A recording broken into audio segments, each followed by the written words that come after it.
In June of 2010, 15 years ago, the New York Review of Books published an article by Professor Peter Beinart. Its title, "The Failure of the American Jewish Establishment," was way ahead of its time. Looking back, Beinart's comments on the relationship of American Jews to Israel were so prescient and so important. The article has stayed in my mind over these years, and I've reread it many times, most recently a few weeks ago. I was surprised to see how contemporary Beinart's findings seem now. He begins by reporting on a 2003 study that was done to try to understand why American Jewish college students were not more vigorously rebutting campus criticism of Israel way back then. In the last 2 years, we've faced terrible on-campus anti-Semitism and anti-Israel actions, protests, encampments. But Beinart was concerned about the findings from a poll that was taken 22 years ago. The poll wanted to know what Jewish students thought about Israel. Their discovery is informing our world today. The poll found that Jewish college students mostly didn't think about Israel at all. The line that stuck in my head for the last 15 years was this one.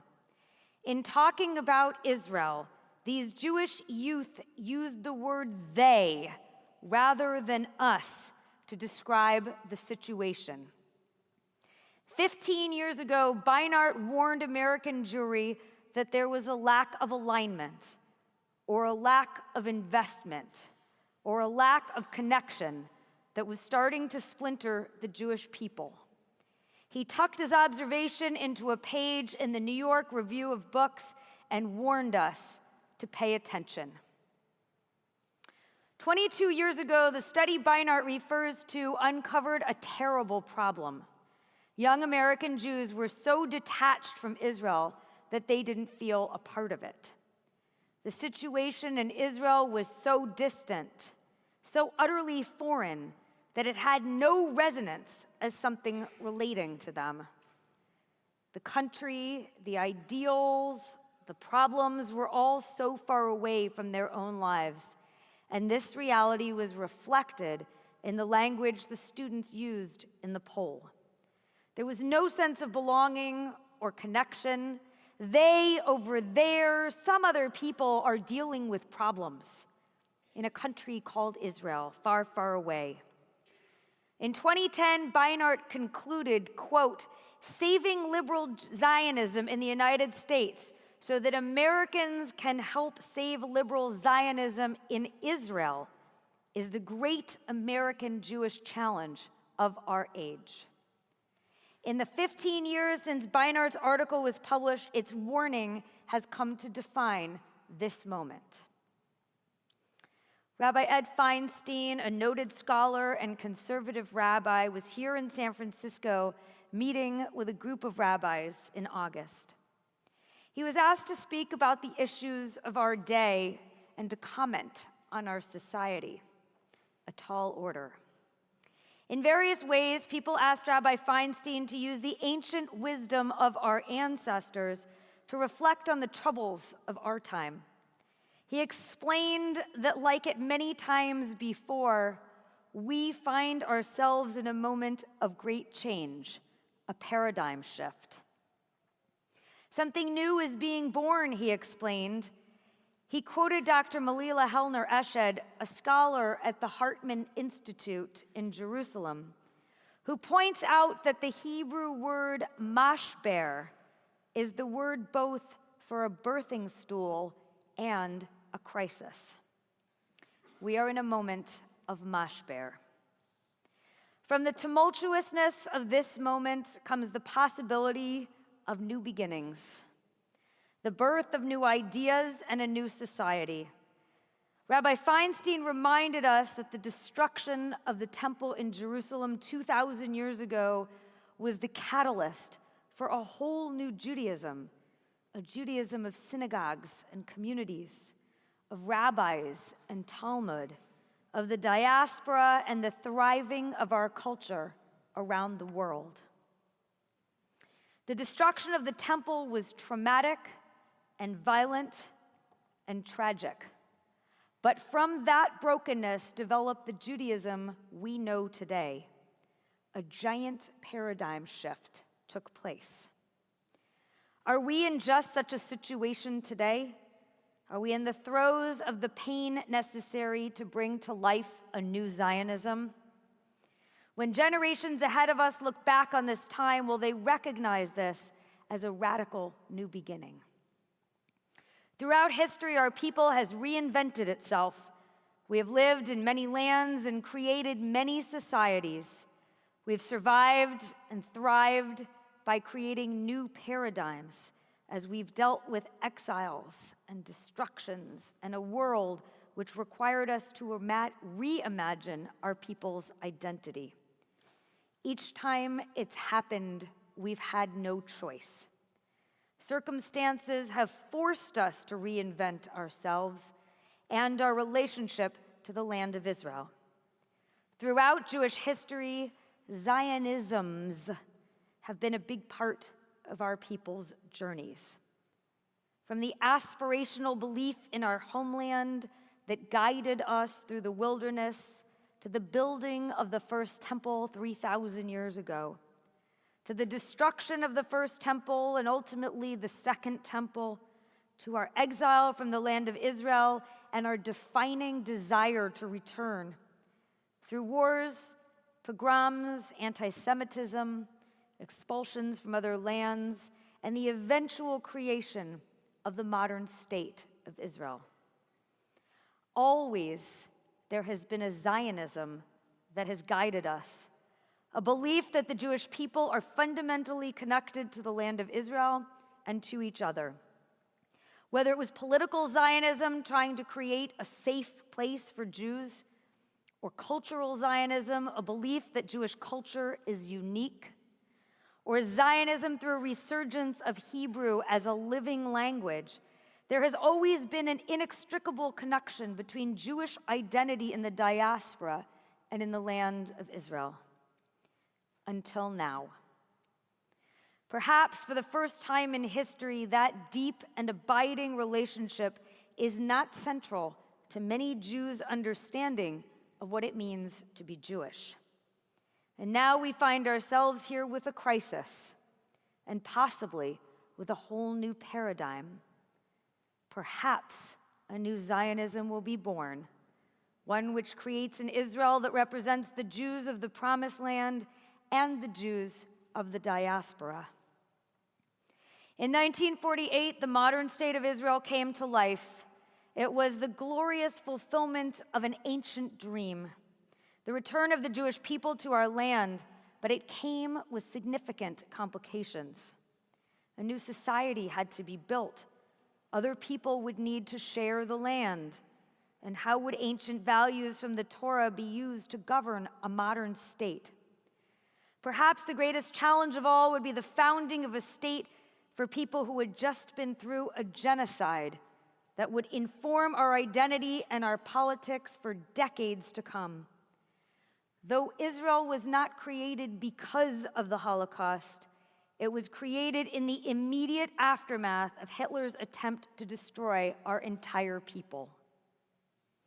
The trauma, the sense of victimhood, the complete determination to succeed, the will to rebuild lives, the fierce passion for life were all so deeply a part of the survivors of the Shoah who came to Israel to help build a modern state. Their experiences could not be separated out from the state that was being created. Swamps were dredged. Names were changed to invoke new identities of the chalutzim, the pioneers who would roll up their sleeves and give everything they had left to start over again in their own country. Jews from all over the world came together to create a new society, one based mainly on a dream, Im tirtzu ein zo agada, a dream that became reality. This was the rallying cry, the ultimate path to Herzl's dream of a Jewish land where Jewish people would be safe and free, where we could recover from the attempted genocide of our people and build a new society based on shared Jewish values. 78 years have passed since the founding of the modern state of Israel. And now it is time for a new Zionism. You see, the Zionism of Herzl's world and the Zionism of the reestablishment of Israel and the Zionisms of all that has happened in the decades since are no longer the Zionism that we need now.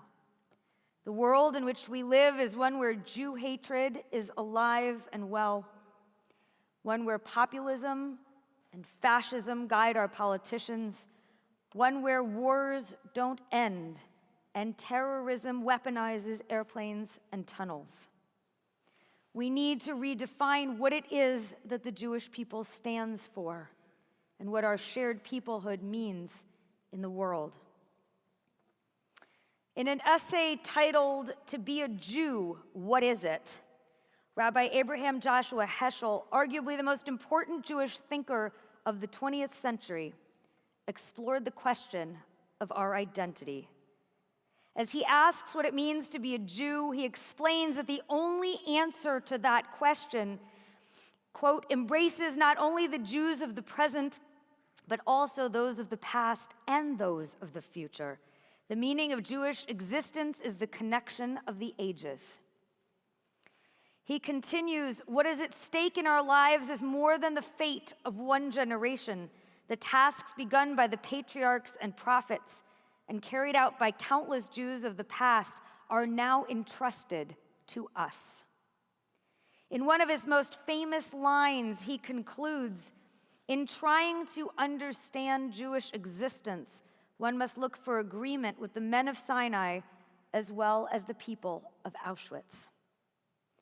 I don't know of a more complex statement ever written about the Jewish people. It sums up the trauma and the profound strength of our people and exposes the truth at the core of modern Israel. We are trying to live in a country that defines itself by these two historical times that do not accurately define us now. For the last 724 days since October 7th, each of us has struggled to define or redefine for ourselves what it means to be a Jew in the world. 724 days ago, Israel was brutally attacked. We have dreamt about the return of our hostages and the end of the ensuing war. What happens when this war is over? How do we rebuild an Israel that represents not only the people who have been woken up by sirens and hidden in bomb shelters, but also the rest of the Jewish people whose life experiences have been different? Over the last 2 years, we've witnessed anti-Semitism and anti-Zionism go hand in hand on our university campuses. We know that our own families have had very difficult conversations about Israel at the dinner table. In many families, the strong differences of opinion have fallen along generational lines. And we know that our young people have felt more and more disconnected from an Israel that their grandparents celebrated. You see, the college students who, in 2003, used the word they to talk about what was happening in Israel and never us, served as a foreshadowing of what would come 20 years later.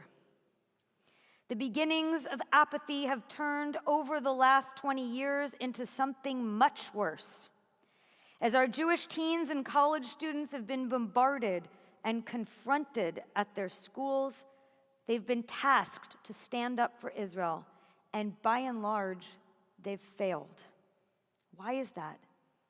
Because we've failed them. We have not instilled in our young generations a sense of belonging to a peoplehood. We have not empowered them to believe that their voices matter We have not taught them that the survival of the Jewish people depends on them. In her research on how we teach about Israel, Nancy Shefto-Gomes discovered a tragic truth. It was written about in the most recent Shereth Israel newsletter. Young American Jews have felt betrayed by their own education. They feel they've been taught half-truths about Israel, or in many cases, nothing at all. The messages they've gotten have been unclear. The media is filled with reports of an Israel that has moved steadily to the right on issues of civil society. Does that Israel represent us?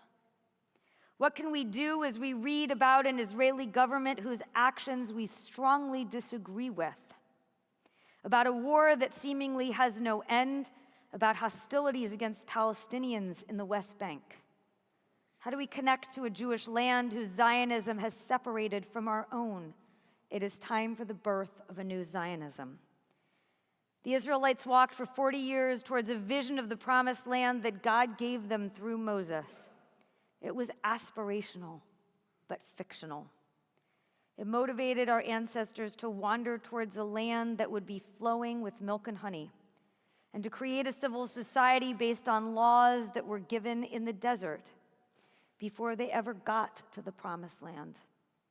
The Torah's message to our ancestors that we could build a society is still inspiring, but ours can't be the society of 3,000 years ago. Nor can Israel be the place that was built on the ashes of our beloved 6 million burned in crematoria in Europe. We are neither wanderers nor powerless victims anymore. Our outdated Zionism does not resonate with who we are today. To be sure, we are living in a time of mashber, of crisis, but we are also living in a time of possibility and a new paradigm. Im tirtzu ein zo agada. If you will it, it is no dream, Herzl said. What will the future look like? Many of you know that last year we were uninvited to the community-wide commemoration of Yom HaZikaron, the day of remembrance of fallen Israeli soldiers. Why did that happen? Well, we were excluded from the community by the Consul General of Israel. He felt that our program since October 7th, encouraging and highlighting respectful and creative dialogue between Jewish and Palestinian leaders, was disloyal, even destructive to Israel. I couldn't disagree more.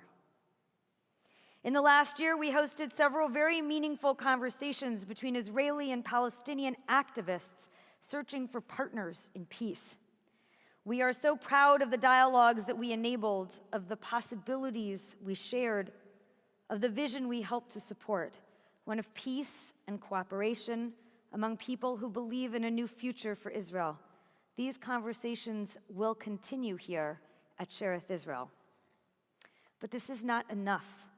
The American Jewish community needs a new curriculum on Israel, one which truly educates our kids to understand the realities of the land, people, and history of Israel.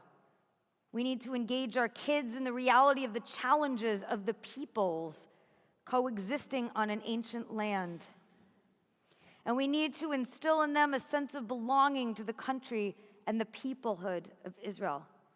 We've never had a curriculum on Israel that allowed people to struggle with and love Israel at the same time, to honor the aspirational Israel of the Torah and to help build the Israel of the future. This education, these conversations, are what we need to engage American Jews so that we feel comfortable using the word us when we talk about what's happening in Israel, and not the word them. It is time for us to dream of a new Zionism. The Zionism that will be birthed from this crisis is one that finally creates two states side by side, Israel and Palestine. We need a Zionism that doesn't dwell on the past, that finds partners to make peace with, as imperfect as they may be. It requires the vision of diaspora Jews who can dream a new dream for Israel with the benefit of a little distance. And it requires the vision of Israeli Jews to include us in a shared future with shared values. Save liberal Zionism in the United States so that American Jews can help save liberal Zionism in Israel. Beinart's charge was made for this very moment. We need a Jewish democratic state of Israel that American Jews and Israelis are proud of and invested in. And we need to make space for generations of Palestinians to focus on building a society in their own country where they have something to live for. On August 28th, the Jewish Telegraphic Agency, the mainstream Jewish news source, published an article titled "The Zionist Case for Palestinian Statehood and Against Fatalism." It was written by Yehuda Kurtzer, the very mainstream, thoughtful co-president of the Shalom Hartman Institute in Jerusalem, which is a very mainstream, thoughtful institution for dialogue on Israel's society and future. Kurtzer begins the article with these words: "Yearning for Israel was always about dreaming against the odds. Nothing about the building of Israel was easy, nor will it be easy to build Israel's future. But if you will it, it is no dream." Kurtzer reminds us Zionism always dreamed of unanticipated possibilities for the Jewish future. That is true now too. In the article, Kurtzer continues imploring us take this moment of possibility seriously. He warns that the absence of a realistic Zionist ambition for a peaceful future empowers the extremists of Hamas and the extremists of the Israeli government who unfairly claim Zionism to be their own. Birthing a new Zionism may be the hardest thing modern Jews have to do. In a way, Heschel was right. Our future does depend on the agreement with the men of Sinai as well as the people of Auschwitz, not because their worldview or their hardships are the same as ours, but rather because their commitment to imagining and building Israel in their own image has allowed us to be here today. Now it is our turn to imagine and build an Israel for the future. Kurtzer concludes his article with these words: "This is a moment once again for Zionism to become a movement of moral imagination, with practical commitments to Israel's safety and security, the dignity and freedom deserved by Jews and Palestinians alike, and the dream of peace between the Jewish state and all its neighbors." We are living in a time of a paradigm shift for the Jewish people and for Israel. May the words of Psalm 122 guide us forward on this sacred journey. Yehi shalom b'chelech, shalva be'armenotayich. Jerusalem, may there be peace within your walls and tranquility within your palaces. Ken Yehi Ratzon, may it be God's will.